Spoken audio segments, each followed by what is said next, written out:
윤 정부 폭망 중심의 한덕수. 총리 해임 건의안 첫 가결. 김호경 에디터. 윤석열 정부의 명목상 2인자인 한덕수 국무총리에 대한 국회 해임 건의안이 21일 가결됐다. 국회는 이날 본회의에서 한 총리 해임 건의안을 무기명 전자투표에 붙여 찬성 175표, 반대 116표, 기권 4표로 통과시켰다. 해임 건의안은 제적 의원 과반이 찬성하면 가결되기 때문에 제적 298석 중 168석을 확보하고 있는 민주당만으로도 단독 처리가 가능했다. 여기에 정의당을 비롯한 다른 야당과 민주당 성향 무소속 의원들이 가세해 찬성표를 던진 것으로 보인다. 표결에 앞서 민주당 송기현 원내수석부 대표는 제안 설명에서 윤석열 정부 출범 이후 자행된 광범위한 무능과 폭망 사태의 중심에 총리가 있었다며 무책임한 내각 운영으로 민생과 민주주의, 한반도 평화의 위기를 불러왔다고 설명했다. 이어 윤 대통령도 국정 운영의 퇴행을 막고 총체적 난맥을 바로잡기 위해 결단해야 한다면서 내각이 정신 차리라는 것이다. 한 총리에 대한 총체적 책임을 물어 해임 건의안을 압도적으로 가결해 주기를 호소드린다고 했다. 반면 국민의힘 이양수 원내수석부 대표는 제안 설명을 통해 국무총리 해임 건의안 제출은 민주당 이재명 대표 구속영장 청구에 대한 맞불 성격이라며 국민들께서는 이번 국무총리 해임에 심각한 헌법과 법률 위반이 있었는지 공감하지 못하고 있다고 주장했다. 또 이 대표를 구하기 위한 정치 공세로 해임 건의안을 가결한다면 헌정사에 씻을 수 없는 부끄러운 역사로 기록될 것이라며 거듭 부결을 촉구했다.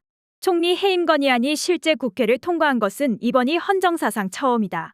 과거 정일권 황인성 이영덕 총리 해임 건의안은 부결됐고 김종필 이한동 김황식 총리 해임 건의안은 기한 내표결 본회의 보고 24시간 이후 72시간 이내 이루어지지 않아 폐기됐다.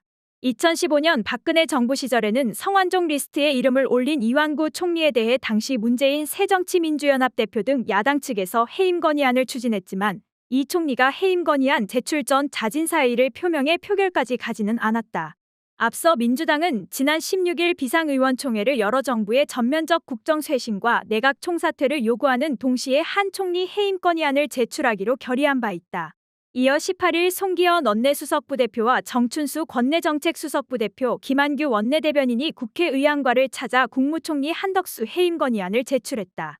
박광원 원내대표 발의로 민주당 의원 168명 전원이 찬성한 해임 건의안은 제안 이유에서 한덕수 국무총리는 후보자 시절 국무총리가 되면 책임 총리로서 확고한 권한을 행사하겠다고 밝힌 바 있으나 윤석열 정부 출범 이후 벌어진 각종 참사와 현안 대응 과정에서 한덕수 총리의 이 같은 발언이 국민을 기망했다는 사실이 명백히 드러났다며 한덕수 총리가 이끄는 내각의 국정 운영 또한 별반 다르지 않았다.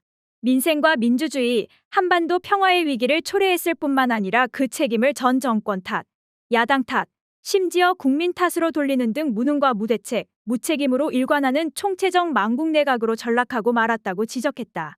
이어 10.29 이태원 참사와 잼버리 사태, 후쿠시마 원전 오염수 방류, 해병대 채모 상병 사망을 둘러싼 권력의 외압 의혹과 조직적 은폐 시도, 내각 구성원의 면면, 대정부 질문 과정에서 보여준 함량 미달의 태도 등을 열거한 뒤 이처럼 한덕수 총리는 내각을 통할하는 최고 책임자로서 그 자질과 역량에 심각한 문제가 있다.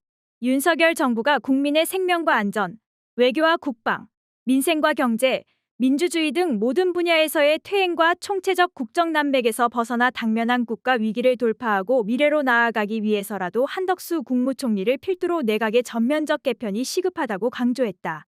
해임 건의는 헌법에 보장된 국회의 권한이지만 구속력은 없어 윤 대통령이 이를 수용할 가능성은 희박하다. 이미 대통령실 관계자는 지난 19일 해임 건의하는 말 그대로 대통령에게 건의하는 것이라며 윤 대통령이 이를 수용하지 않을 것임을 시사했다. 윤 대통령은 앞서 국회를 통과했던 박진 외교부 장관과 이상민 행정안전부 장관에 대한 국무위원 해임 건의도 받아들이지 않았다. 그러나 민주당은 이재명 대표가 병원에 실려가서도 목숨을 건 단식을 이어가는 상황에서 윤석열 정권에 대한 투쟁 수위를 최대한 끌어올리며 대국민 여론전에 전력을 기울인다는 방침이다.